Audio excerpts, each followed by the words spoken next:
kasih Mbak ya.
sampur lempar kemkak dimulai berangkat.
Ini dulu Pak.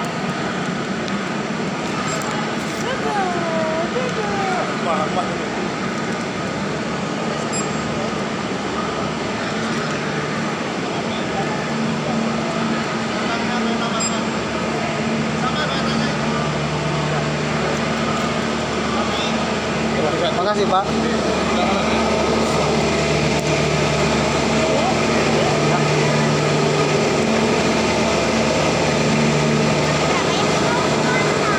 Ekonomi 1.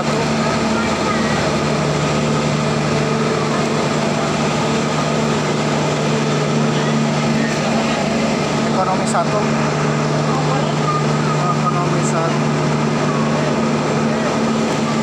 Ekonomi 1 nomor 14C, 13C, 13D, 13C area B, 14C, 14C.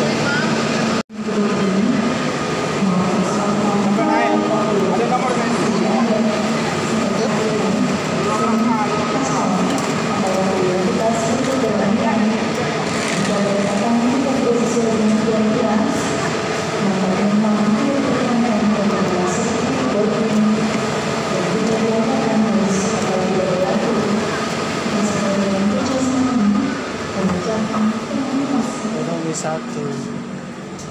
Aduh.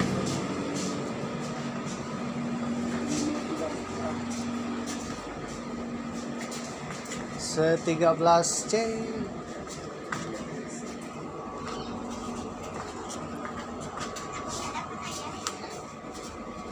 Berapa?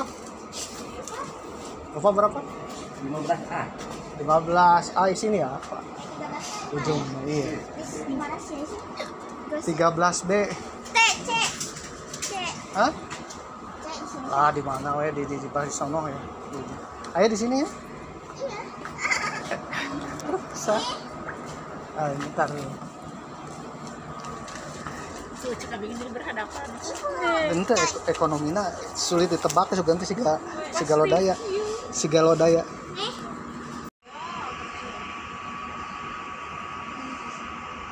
Kirain kayak new generation, Ray. Ternyata seperti ini. Kayak seperti Lodaya. Yang baru, yang dari Kiara Condong ke Bandung. Yang dari Kiara Condong ke Tasik.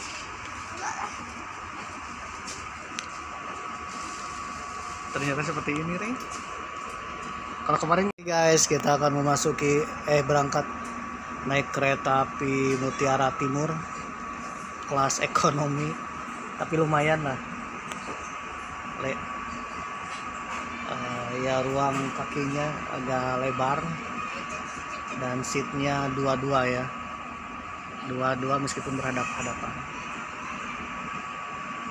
Kirain new generation.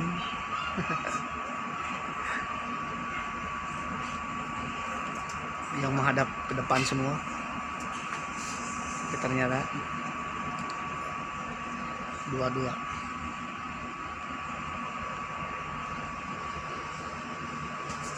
Oke guys,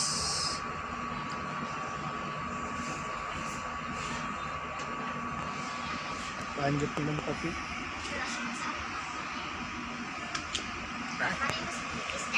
Mantap. Ini stasiun Ketapang, stasiun akhir.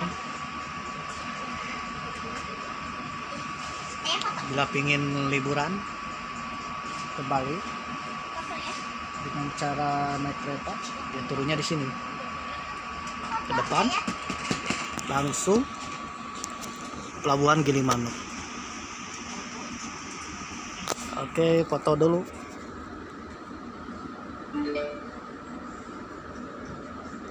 Sip.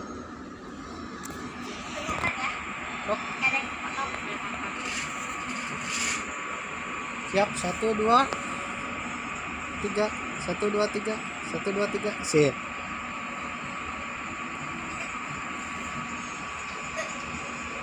Oke, sebelah sana Belambangan Express. Ya, kirain yang ini.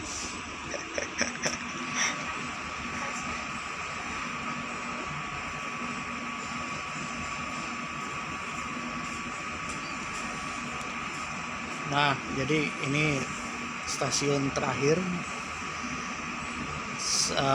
Jalan kaki ke depan, lalu belok ke sebelah kanan, itu Pelabuhan Ketapang ya.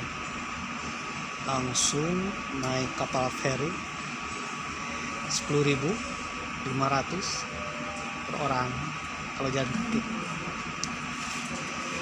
20 menit kemudian sampai di Gilimanuk. Nanti di situ ada bis langsung ke Denpasar. Harganya 60.000 asup ya. Cuman waktunya lumayan, 4 jam. 4 jam. Oke.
Bismillahirrahmanirrahim. Assalamualaikum warahmatullahi wabarakatuh.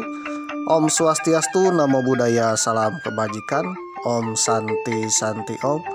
Sampurasun, Sugeng Rauh, Ken kabari, apa kabar dulur-dulur baraya, warga negara Indonesia, tetap semangat di tahun 2025. Mudah-mudahan kita semua dapat keberkahan, dapat kesehatan, rezeki yang melimpah, dapat keberkahan, dan mudah-mudahan saja di tahun 2025 ini adalah tahun-tahun hoki ya, tahun-tahun terbaik kita pemirsa. Amin. Bagi yang kemarin-kemarin sedang mencari jodoh, mudah-mudahan dapat jodoh di tahun 2025 ini ya. Mudah-mudahan segera dapat jodoh sebelum datangnya perang dunia ketiga. Maaf. Mudah-mudahan saudara mendapatkan jodoh di tahun ini supaya tidak sendirian. Serta mudah-mudahan saudara segera mendapatkan jodoh yang terbaik, yang sakinah mawadah warahmah, yang sefrekuensi. Jadi nanti kalau diajak jalan-jalan sefrekuensi pemirsa. Diajak kemana-mana sefrekuensi, sepemikiran, sehati pemirsa ya. Waduh, jadi jodoh itu ibaratnya antara supir dan kondektur pemirsa. Oke pemirsa yang berbahagia, bagi yang sendirian dan jomblo, mudah-mudahan segera mendapatkan jodoh yang terbaik ya, sebelum Israelnya hancur pemirsa. Maaf. Mamang doakan bagi yang belum dapat jodoh, mudah-mudahan segera dapat jodoh pemirsa. Amin. Begitu juga bagi yang sedang mencari pekerjaan, mudah-mudahan saudara dapat pekerjaan yang layak, yang bisa mensejahterakan, yang bisa menafkahi diri kita, keluarga kita, dan juga ikut serta dalam melaksanakan pembangunan pemirsa. Ya, memang doakan semuanya dapat pekerjaan yang terbaik ya, yang bisa mensejahterakan saudara pemirsa. Amin. Selain itu, marilah kita panjatkan puji dan syukur kita kehadirat Tuhan Yang Maha Esa. Mudah-mudahan saja negeri kita yang kita cintai ini menjadi negeri yang sejahtera, tentram, adil, damai, dan juga jauh dari mara bahaya pemirsa. Apalagi ketika video ini sedang diedit ya, memang sedang menyaksikan kembang api ya, hot-hotnya ya di Israel sana pemirsa. Waduh. Ternyata yang namanya roda adalah berputar pemirsa ya. Oleh karena itu kita sebagai bangsa yang besar, bangsa yang menjunjung tinggi perdamaian, marilah kita ikut serta dalam menjunjung tinggi perdamaian di dunia ini pemirsa. Bagi saudara yang bukan pejabat ya, bukan punya kekuasaan seperti Mamang, seandainya menjadi presiden ya, akan mendamaikan dunia ini pemirsa. Tapi Mamang yakin dengan kepemimpinan presiden kita sekarang, Sang Macan Asia ya, insya Allah akan mendamaikan dunia ini pemirsa. Karena sejatinya bangsa Indonesia ini berdiri, terlahir ya, bukan saja untuk kemerdekaan bangsa sendiri, untuk mensejahterakan bangsa sendiri, juga ikut serta dalam melaksanakan perdamaian dunia pemirsa, ikut mendamaikan dunia ya. Mudah-mudahan dunia dalam keadaan damai ya, dan bisa didamaikan, dan mudah-mudahan bangsa kita menjadi pionir terdepan untuk perdamaian pemirsa. Amin. Bagi saudara yang bukan pejabat, bukan punya kemampuan apa-apa ya, seperti Mamang yang rakyat biasa ya, marilah kita berdoa ya, mudah-mudahan dengan doa kita bisa mendamaikan dunia pemirsa. Amin. Selain itu, marilah kita berdoa juga kepada saudara kita bangsa Palestina ya. Mudah-mudahan dengan kejadian kembang api kemarin itu tanda dari Tuhan Yang Maha Esa, adalah tanda-tanda kemerdekaan, kebebasan, dan juga ketentraman, kedamaian bangsa Palestina sebelum kedatangan penjajah pemirsa ya. Mudah-mudahan bangsa Palestina terbebas dari penjajahan dan menjadi bangsa yang merdeka. Amin. Free Palestine.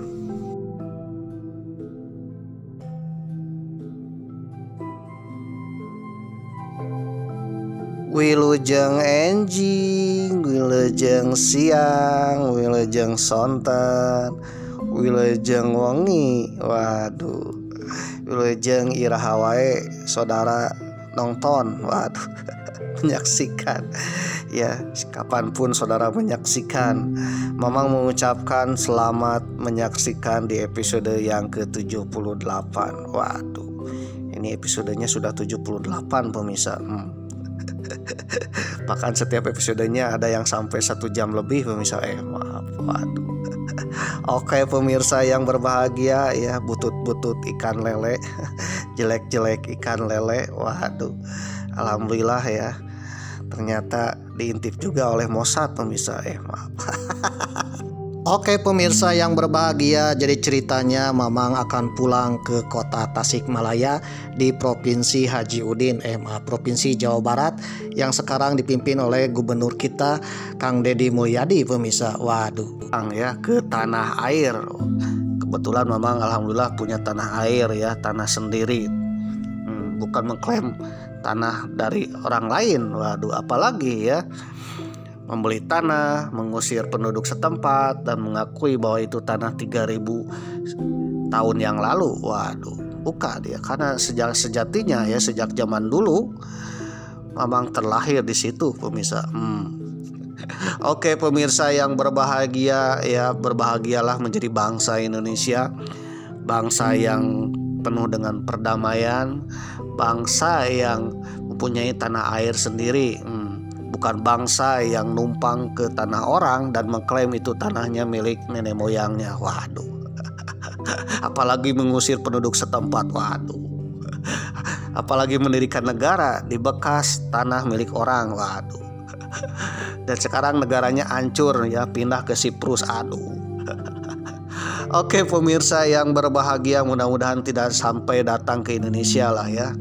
Jangan sampai pulau-pulau di Indonesia yang masih kosong diklaim juga ya menjadi milik nenek moyangnya 3 juta tahun yang lalu pemirsa. Waduh. Oke pemirsa yang berbahagia, jadi episode yang ke-78 ini Mamang pulang ke kota Tasikmalaya dari perjalanan epic ke Tanah Dewata Bali, Lombok dan Banyuwangi. Waduh. Memang sudah melintasi Pulau Bali yang cantik-cantikku ya, dan sekarang berada di kabupaten tercantik, tereksotis dan banyak julukan ya. Banyak sekali julukan, saking banyak julukannya eksotis pemirsa. Dari julukan kota terbitnya matahari, dari julukan kota penari ya, 1000 penari, waduh, kota kopi, waduh, kota beras, lumbung beras, waduh, kota multikultur, kota toleransi, bahkan kota perdukunan, kota santet, waduh. Komplit lah ya di sini. Yaitu Kabupaten Banyuwangi, Provinsi Jawa Timur. Memang lihat Banyuwangi ini banyak julukan pemirsa. Waduh. Jadi Banyuwangi ternyata merupakan salah satu kabupaten yang akan pesat dan pesat di bidang pariwisata pemirsa. Bahkan dilirik oleh para turis ya, baik itu turis lokal maupun mancanegara yang memang rasakan ketika mendarat di Banyuwangi ya, setelah pulang dari Bali ataupun akan pergi ke Bali, lewati dulu Banyuwangi ya. Ternyata di Banyuwangi banyak sekali turis. Memang kira mereka pulang dari Bali pemirsa. Ternyata ya mereka sedang berlibur di sekitaran wisata di Kabupaten Banyuwangi. Insya Allah mungkin Mamang episode perjalanan yang berikutnya ya akan khususon di Kabupaten Banyuwangi pemirsa.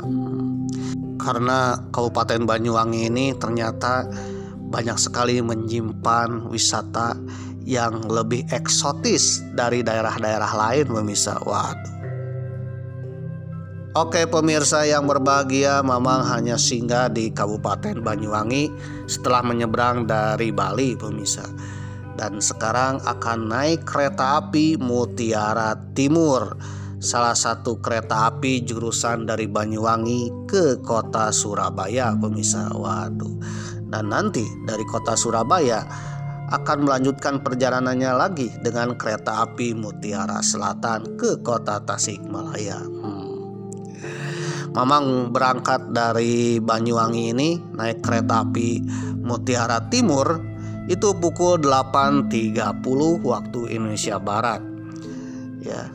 Dan diestimasikan sampai ke kota Tasikmalaya itu dengan 2 kali kereta plus dengan singgahnya beberapa jam ya, itu 24 jam pemirsa ya, kurang lebih 24 jam pemirsa. Waduh, seharian pemirsa. Karena jarak dari Banyuwangi ke kota Tasikmalaya itu kalau di Google Map memang lihat ya 1.500 km pemirsa. Waduh, itu sama artinya jarak terdekat wilayah Iran ke Israel ya. Iran ke Israel ini jaraknya sangat dekat sekali pemirsa ya, 1.500 km. Ya dekat ya, dengan kecepatan rudal hipersoniknya Iran itu hanya beberapa menit sampai ke Israel pemirsa. Waduh. Kebayang ya kalau naik kereta api dari Iran ke Israel itu mungkin 24 jam pemirsa. Waduh. Oke pemirsa yang berbahagia ya. Jadi ceritanya perjalanan kali ini Mamang akan pulang ke kota Tasikmalaya. Nah, ketika singgah di stasiun Ketapang Banyuwangi ya, Mamang pun sedikit ngantuk ya. Bahkan karena saking ngantuknya, lelahnya, sambil mendengarkan alunan musik, Mamang pernah melihat sebuah lukisan tari gandrung. Itu hidup pemirsa. Entah mistis, entah halusinasi, entah apa nih. Saudara penasaran? Mamang sudah bahas di episode sebelumnya pemirsa. Dan alhamdulillah ya, Mamang kembali sadar berkat kopi pemirsa. Waduh. Kopinya seperti apa ya? Ada di episode sebelumnya ya, yang ke-77. Waduh. Nah, ketika memesan kopi, tiba-tiba ada announcement. Waduh, ada pengumuman bahwa para penumpang kereta api Mutiara Timur ya, monggo silakan naik, segera boarding pass karena akan segera diberangkatkan. Waduh. Akhirnya setelah kopinya jadi, Mamang pun terburu-buru ya, tibu buranjak pemirsa. Waduh, mengantri boarding pass untuk naik kereta api Mutiara Timur. Kereta api yang berangkat dari stasiun Ketapang Banyuwangi menuju stasiun Surabaya Gubeng pemirsa. Dan akhirnya Mamang pun berhasil naik ke kereta api Mutiara Timur. Waduh.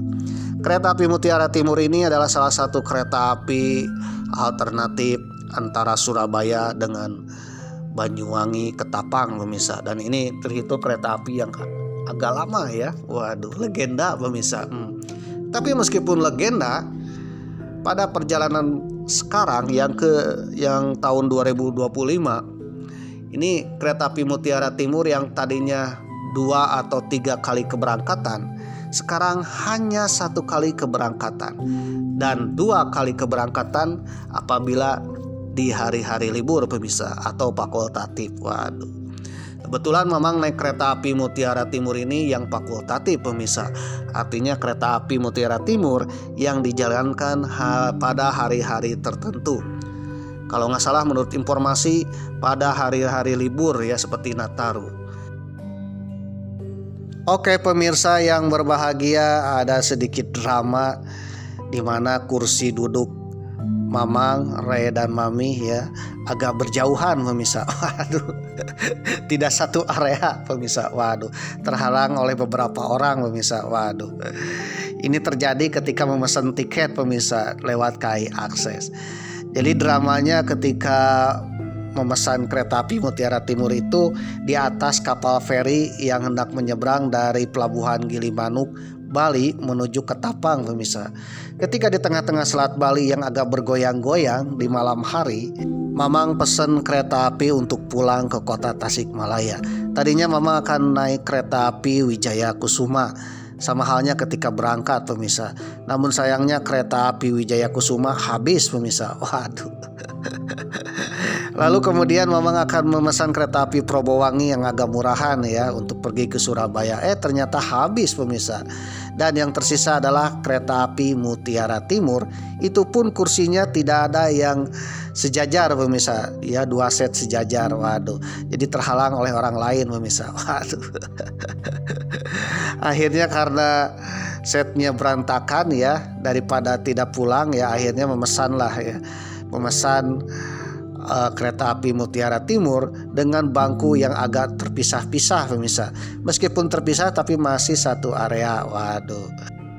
Jadi kursi Mamang adalah 13D, kursi Rey adalah 13C, sedangkan Mami adalah 14C. Waduh. Jadi 14C, 13C dan 13D. Mungkin saudara yang sering naik kereta api ya dengan kursi setnya dua-dua berhadapan atau mirip dengan kereta api Pasundan ya, 32 berhadapan, akan paham ya Mamang akan duduk di mana, dan itu terpisah ya. Tidak satu bangku pemirsa ya, terpisah bangkunya pemirsa. Meskipun ya tiap orang dapat kursi, tapi istilahnya bangku ya, satu bangku itu 2 orang ya. Waduh, terpisah-pisah pemirsa. Tapi meskipun terpisah, alhamdulillah Mamang bisa pulang dengan kereta api Mutiara Timur pemirsa. Karena sejatinya kalau Mamang tanpa mendapatkan tiket kereta api Mutiara Timur, mungkin akan pulang ke kota Tasikmalaya keesokan harinya pemirsa, atau mungkin cari alternatif lain dengan menggunakan bis pemirsa. Waduh. Oke pemirsa yang berbahagia, pada pukul 8.30 waktu Indonesia Barat kereta api Mutiara Timur pun segera berangkat. Kebetulan di kereta Mamang ya kosong-kosong pemirsa. Ternyata nanti penuhnya di stasiun Banyuwangi. Mungkin saudara agak bingung ya, yang pertama kali kalau ke Banyuwangi. Jadi di Banyuwangi ini ada stasiun Banyuwangi Kota ya, dekat dengan alun-alun Kabupaten Banyuwangi. Ada juga stasiun Ketapang, ujungnya dekat dengan pelabuhan Ketapang penyeberangan menuju Bali pemirsa. Dan biasanya ya, bagi yang ingin naik travel itu naiknya di stasiun Banyuwangi Kota pemirsa. Namun bagi yang ingin ngeteng-ngeteng, ingin turun dari stasiun Ketapang, ingin langsung naik kapal feri, itu turunnya di stasiun Ketapang Banyuwangi pemirsa. Oleh karena itu ketika kereta api Mutiara Timur berangkat dari stasiun Ketapang Banyuwangi, itu keretanya masih kosong pemirsa. Hanya beberapa orang di dalam kereta ya, di dalam gerbong kereta ini pemirsa. Oke pemirsa yang berbahagia, ketika kereta api Mutiara Timur berangkat dari stasiun Ketapang Banyuwangi menuju stasiun Surabaya Gubeng, Mamang akan sedikit cerita ya tentang Banyuwangi, yaitu yang dikenal dengan cerita Menak Jingga Dharma Wulan pemirsa. Dharma Wulan Menak Jingga. Waduh, ini cerita apa nih? Mungkin saudara ya pernah mendengar atau mungkin tahu cerita Menak Jingga Dharma Wulan pemirsa. Merupakan salah satu cerita Panji yang terkenal, cerita epos ya, tentang wilayah Blambangan Banyuwangi pada masa era Majapahit pemirsa. Bagi saudara yang penasaran dengan cerita Menak Jingga dan Dharma Wulan yang konon katanya adalah cinta segitiga, maaf. Saudara jangan skip ya, siapa tahu bermanfaat ya. Bagi saudara yang penasaran ya, jangan skip, siapa tahu bermanfaat. Namun bagi saudara yang tidak penasaran, membosankan dengan cerita ya, atau sudah tahu ya, skip aja, karena kuota internet saudara tak tercover dana hibah pemirsa. Apalagi meminta ke Mamang, waduh, apalagi meminta ke buzzer ya, buzzer RP-nya Israel pemirsa. Waduh, Israel aja kan ripuh ya. Banyak bank yang tutup pemirsa ya, di bom hipersoniknya Iran pemirsa. Waduh, belum cair sampai hari ini. Waduh. Oleh karena itu, bagi saudara yang tidak penasaran ya skip aja ya. Namun bagi saudara yang menyimak, menonton sampai tamat, Mamang berterima kasih kepada saudara, dan Mamang pun akan berdoa kepada saudara, mudah-mudahan saudara atau anak cucu cicit saudara menjadi orang terkaya, termakmur, tersukses di negeri ini, dan mudah-mudahan salah satu keturunan saudara ada yang menjadi pemimpin di negeri ini. Amin. Mudah-mudahan doa Mamang dikabulkan oleh Tuhan Yang Maha Esa. Amin.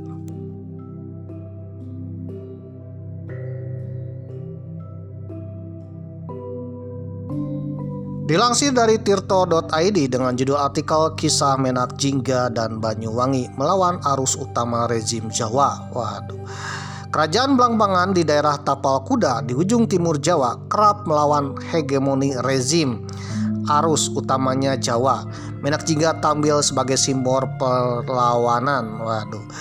Jadi Menak Jingga ini adalah salah satu karya sastra sebagai simbol perlawanan pemirsa.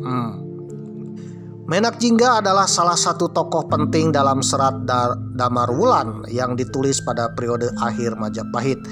Di masa Islam, tokoh ini juga disebut dalam serat Kanda dan serat Lagendria yang menjadi bagian tak terpisahkan dalam lakon pewayangan. Alkisah, di zaman Majapahit hidup seorang raja perempuan bernama Ratu Kencana Wungu. Ratu Kencana Wungu ini tak lain adalah Ratu Suhita dalam sejarah yang memerintahkan dari 1429 sampai 1447 Masehi. Beliau adalah penguasa kerajaan Majapahit yang ke-6. Jadi kerajaan Majapahit ini pernah diperintahkan oleh sang ratu ya. Di antaranya yang terkenal adalah Ratu Kusumawardhani, yang kedua Ratu Tribuana Tunggadewi, yang ketiga adalah Ratu Suhita. Nah, Ratu Suhita ini dikenal juga Ratu Kencana Wungu. Kenapa disebut Kencana Wungu? Karena beliau selalu menggunakan pakaian berwarna ungu, pemirsa. Ungu kan kalau zaman sekarang identik dengan janda ya. Waduh. Tapi kalau zaman dulu yang namanya ungu ya, itu adalah kebesaran ya, menunjukkan status sosial ya, kebesaran seseorang, atau mungkin keturunan raja, atau mungkin beliau adalah seorang ratu, pemirsa. Pada masa pemerintahan Ratu Suhita atau Ratu Kencana Wungu, Majapahit berhasil menaklukkan banyak daerah yang kemudian dijadikan sebagai bagian dari wilayah kekuasaan kerajaan yang berpusat di Trowulan, Jawa Timur itu. Salah satu kerajaan kecil yang menjadi taklukan Majapahit adalah Kerajaan Blambangan yang terletak di Banyuwangi.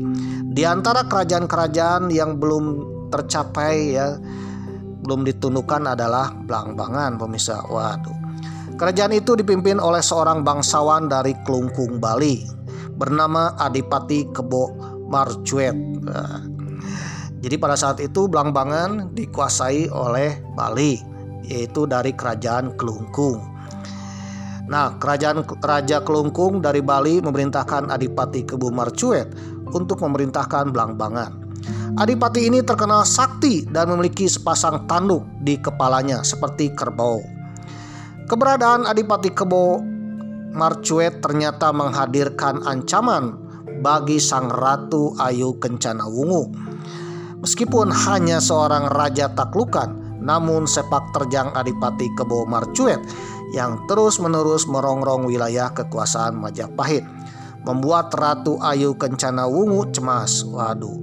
Ratu Majapahit itu pun berupaya menghentikan ulah Adipati Kebo Marcuet dengan mengadakan sebuah sayembara untuk mengalahkan Adipati Kebo Marcuet. Maka tersebarlah sayembara ya, wawaran. Waduh, kalau zaman dulu sayembara itu menggunakan pengumuman ya, entah itu di tingkat KRT-an, tingkat kampung ya. Waduh, pengumuman bagi siapa yang punya kesaktian bisa ikut dalam sayembara ini, yaitu siapa yang bisa mengalahkan pemimpin Blambangan saat itu Kebo Marcuet, maka beliau akan mendapatkan hadiah dari sang ratu. Waduh. Salah satu hadiah yang paling menggiurkan adalah diangkatnya menjadi Raja Blambangan sekaligus suami sang ratu.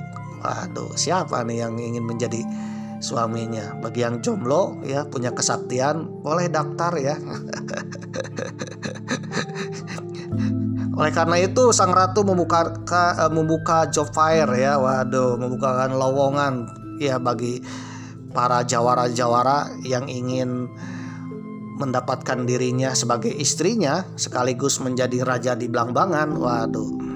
Namun sayangnya pada masa itu tidak ada calo, pemirsa ya. Kebayang kalau masa itu ada calo lowongan pekerjaan untuk menjadi seorang kesatria.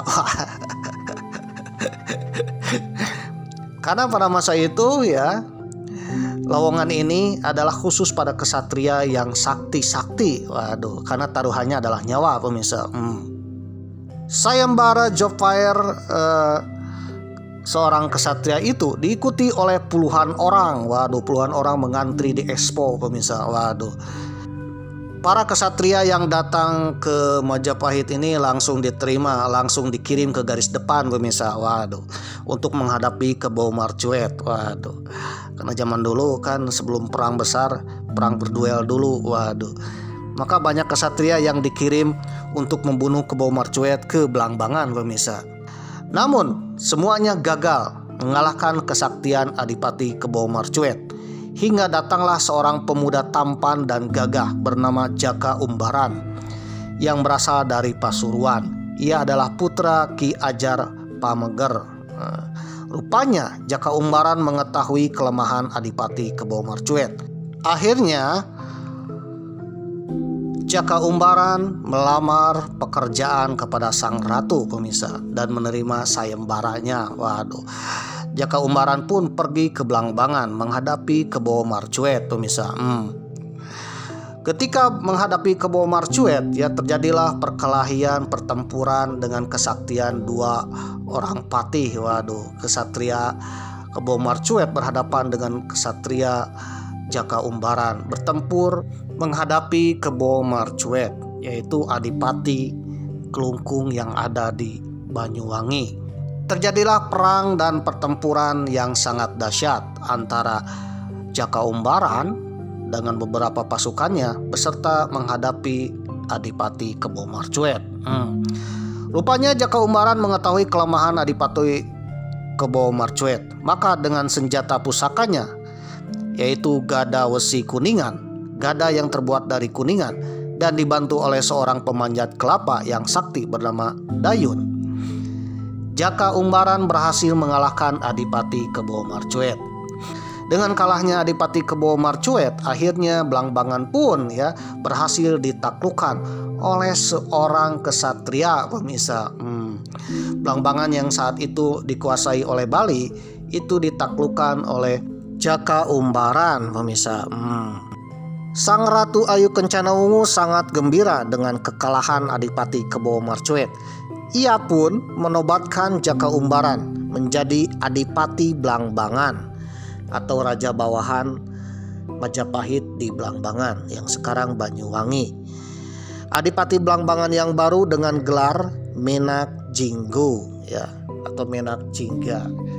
Menak Jinggo ya. Kalau nama Jinggo ini mirip dengan koboi pemirsa. Waduh. Setelah diangkat menjadi raja di Belambangan, Menak Jinggo pun ya menagih janji lagi kepada sang ratu. Waduh. Karena yang dijanjikan oleh sang ratu adalah dua. Yang pertama diangkat menjadi raja di Belambangan, yang kedua menjadi suaminya pemirsa. Waduh. Nah, yang kedua inilah ya menjadi masalah pemirsa. Apa tuh masalahnya? Yaitu sang Ratu Ayu Kencana Wungu menolak menikah dengan Jaka Umbaran. Ya, yang tadinya menyanggupi sekarang menolak pemirsa. Waduh. Akhirnya Jaka Umbaran pun marah pemirsa. Jaka Umbaran yang dikenal dengan Menak Jinggo ya, ini marah pemirsa. Waduh. Karena yang dijanjikan itu dua pemirsa, diangkat menjadi raja sekaligus menjadi suaminya sang ratu. Tapi yang kedua inilah ya akhirnya tidak dipenuhi oleh sang ratu pemirsa. Salah satu alasan sang ratu Ayu Kencana Wungu menolak pemuda tersebut karena pemuda itu tidak lagi tampan. Waduh.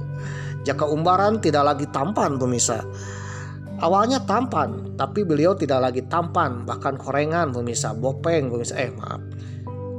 Kenapa tuh? Karena Jaka Umbaran ketika bertempur menghadapi Kebo Marcuet terkena racun guna-guna, terkena senjata yang berbahaya ya, mungkin senjata kimia pemirsa, yang mengakibatkan wajah Jaka Umbaran tak setampan dahulu pemirsa. Waduh. Itulah yang menyebabkan meskipun menang ya, namun sang pemuda tersebut tidak menang menghadapi Ratu Ayu Kencana Wungu pemirsa. Waduh. Ratu Ayu Kencana Wungu menolak mentah-mentah untuk menjadi suami.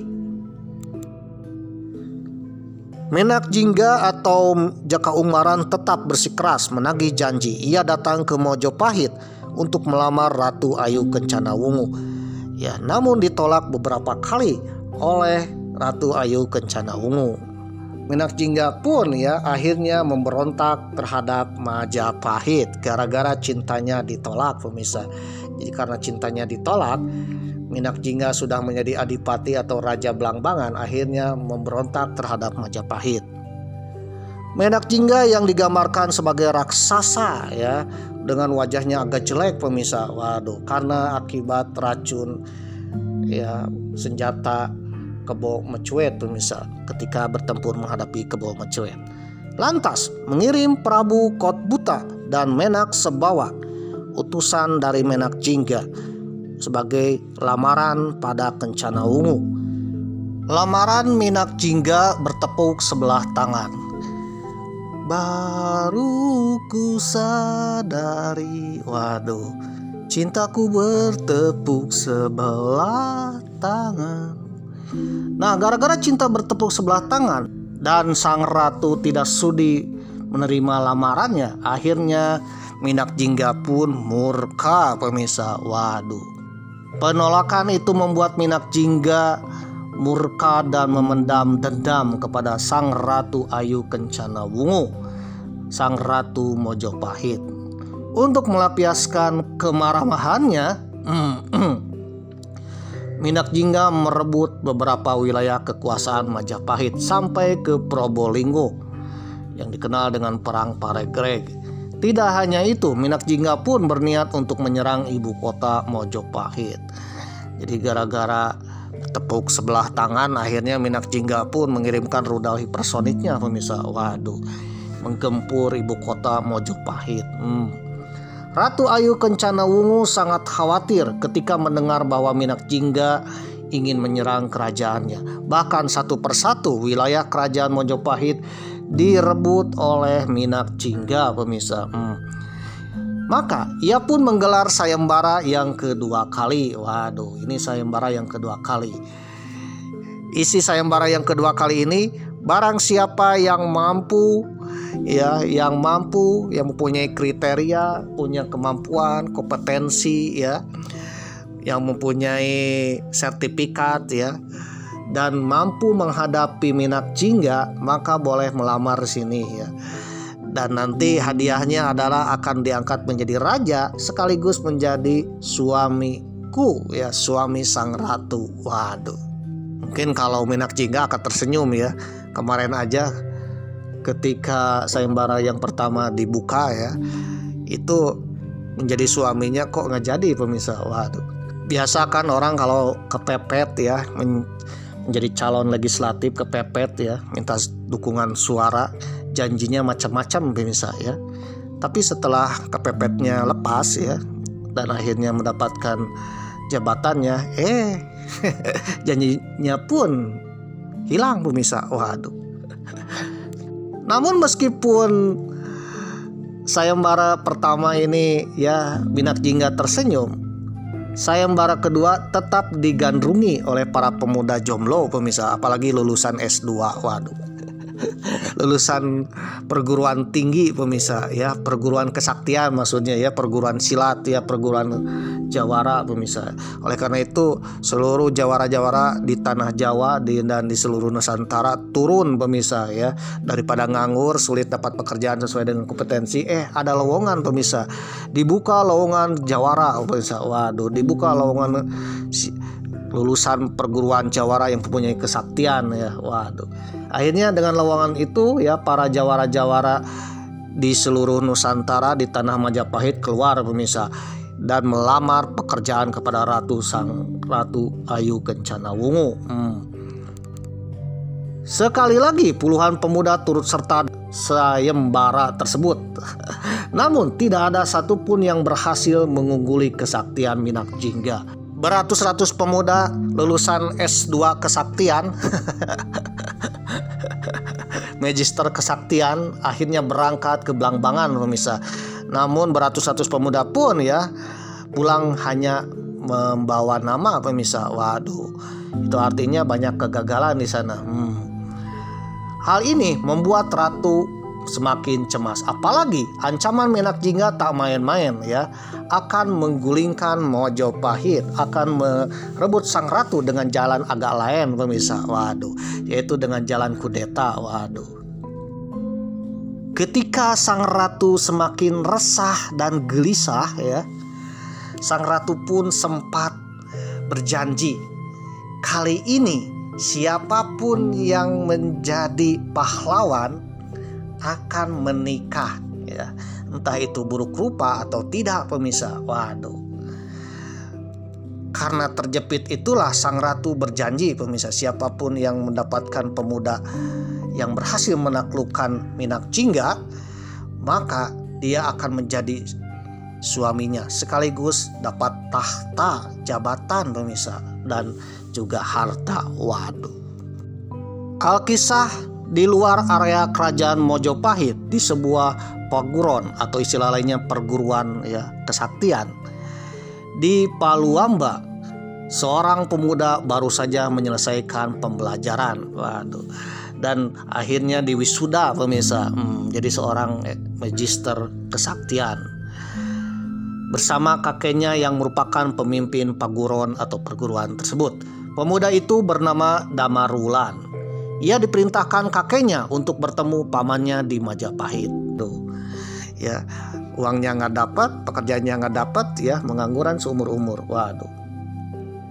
Dewi Anjasmara, putri Logender alias keponakan mungkin ya, merasa iba dengan keputusan ayahnya terhadap Damarwulan, sehingga timbul perhatian terhadap pemuda itu. Logender lantas menikahkan keduanya hingga Damarwulan diangkat menjadi salah satu patih Mojopahit.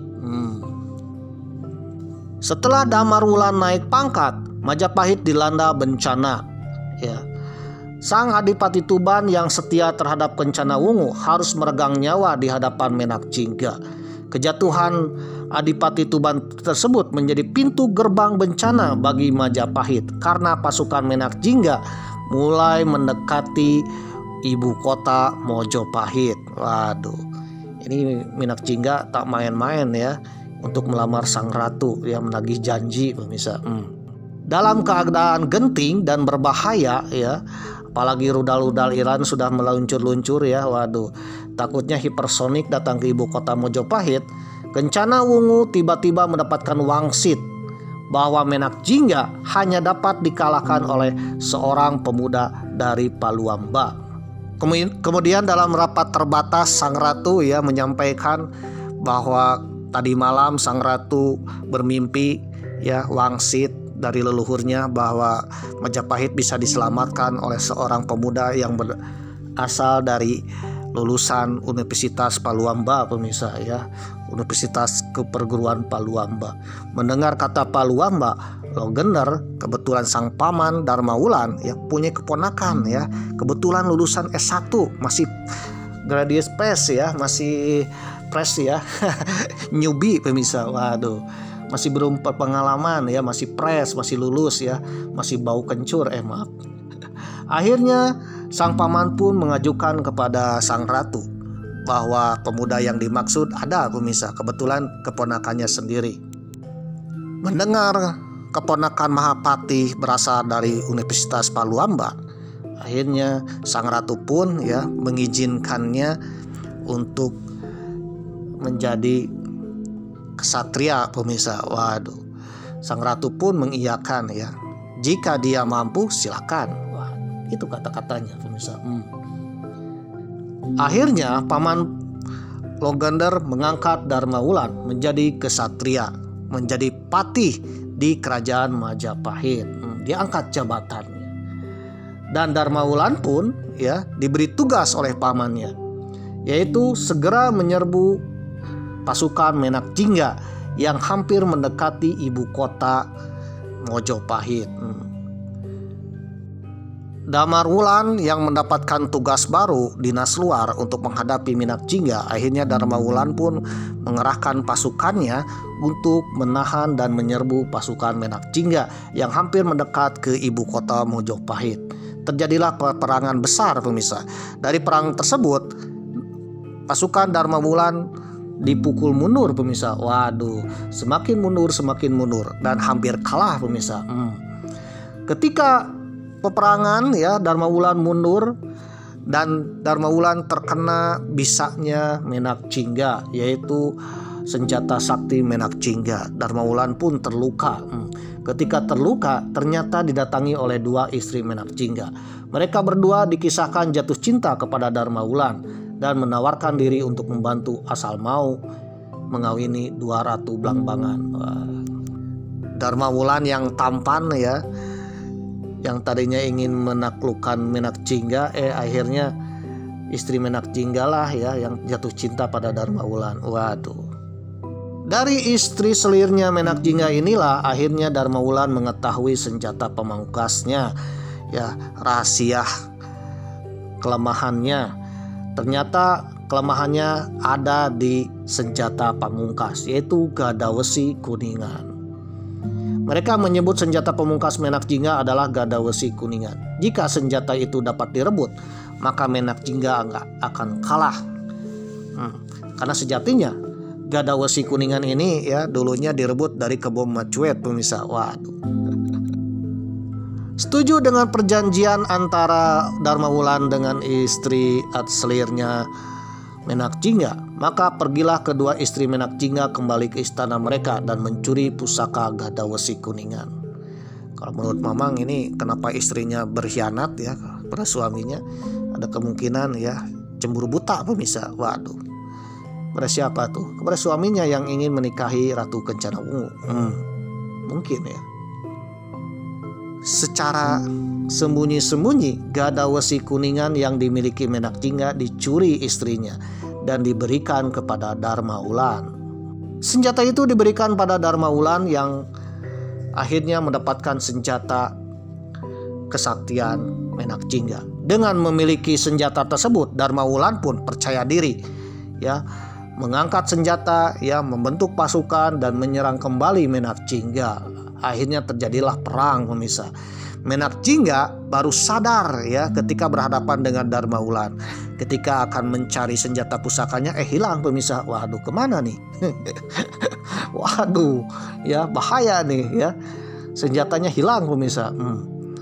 Meskipun demikian ya, karena sudah saling berhadapan, terjadilah duel pemirsa. Dan ketika duel baru sadar senjatanya sudah dimiliki oleh Darmawulan. Nah, ketika duel itulah Menakjingga pun dapat dikalahkan dan meninggal. Ya, Darmawulan akhirnya bisa mengalahkan Menakjingga. Akhir cerita, Adipati Blangbangan Menakjingga tewas oleh senjata pusakanya sendiri di tangan Darmawulan. Darmawulan memenggal kepala Menakjingga lalu membawanya ke Ratu Ayu Kencana Wungu. Ya, akhirnya Ratu Ayu Kencana Wungu pun merasa lega pemirsa. Waduh.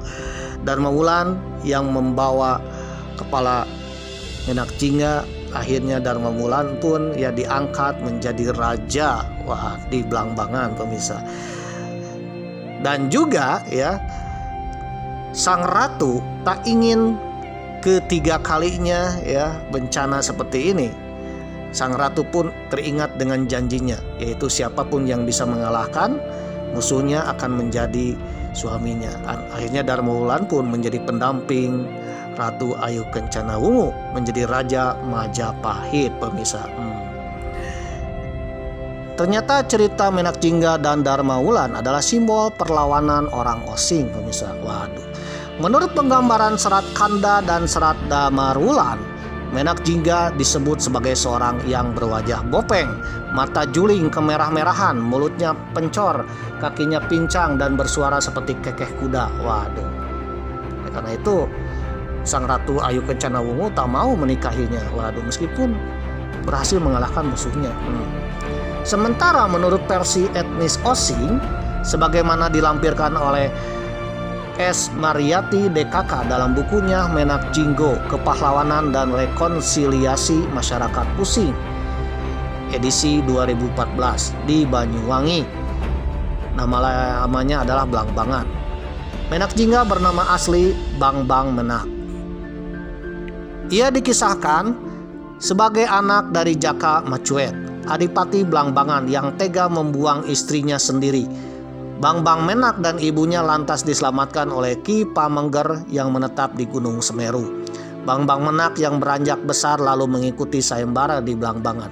Tantangannya barang siapa yang dapat mengalahkan Jaka Macuet, Kebo Macuet ya, maka akan menggantikan posisinya. Lalu tak sadar Bangbang Menak itu membunuh ayahnya sendiri pemirsa. Waduh, Bangbang Menak yang tidak mengetahui bahwa Kebo Macuet adalah ayahnya, akhirnya berhasil membunuh sang adipati atau membunuh ayahnya sendiri. Dalam pertarungan itu, ia menderita banyak luka sehingga tubuhnya cacat. Ketika cacat itulah ya Ratu Ayu Kencana Wungu tak mau menikahinya meskipun sudah dijanjikan pemirsa. Waduh, janjinya berorasi ya di depan rakyat, akhirnya setelah jadi janjinya hilang pemirsa. Gara-gara janji yang tidak ditepati itulah akhirnya terjadilah yang dikenal dengan peristiwa peperangan pemirsa. Keberadaan Menak Jingga terlepas dari bumbu folklor yang melingkupinya, merupakan representasi dari sikap resisten orang Banyuwangi selama berabad-abad. Sejak zaman Majapahit, masyarakat tapal kuda Jawa Timur atau yang dikenal sekarang Banyuwangi senantiasa menjadi objek eksploitasi daerah-daerah tetangganya, seperti yang dilampirkan oleh J. Nordiun dalam bukunya Majapahit in the 15th Century ya, edisi 1178. Perang Paregreg 1404 sampai 1406 menjadikan wilayah Majapahit Timur atau yang dikenal sekarang Blangbangan Banyuwangi sebagai arena konflik yang berkepanjangan. Bermula dari Breh Wirabumi yang menjadi penguasa daerah tersebut, wilayah tapal kuda tidak pernah mau akur dengan penguasa Jawa manapun. Perlawanan masyarakat tapal kuda terhadap rejim arus utama di Jawa sudah berlangsung sejak awal berdirinya Kerajaan Majapahit. Sebagaimana disebut oleh J.L.A. Brandes dalam Pararaton ya, Ken Arok Pan Majapahit 1897, Arya Wiraraja yang membantu Dyah Wijaya mendirikan Majapahit pernah menuntut hak kebebasan rakyat tapal kuda.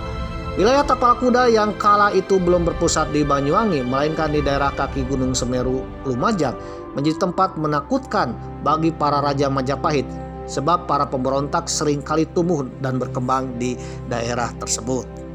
Sampai pemerintahan Sultan Trenggono dari Kesultanan Demak pada abad ke-16, Blangbangan muncul sebagai eksponen politik Hindu-Buddha terakhir yang alot ditundukkan ya. Menurut S. Mariyati DKK, keadaan menjadi bertambah parah memasuki abad ke-17 ketika Kerajaan Kelungkung di Bali dan Kerajaan Mataram dari Jawa Tengah ya secara bergantian menundukkan daerah itu.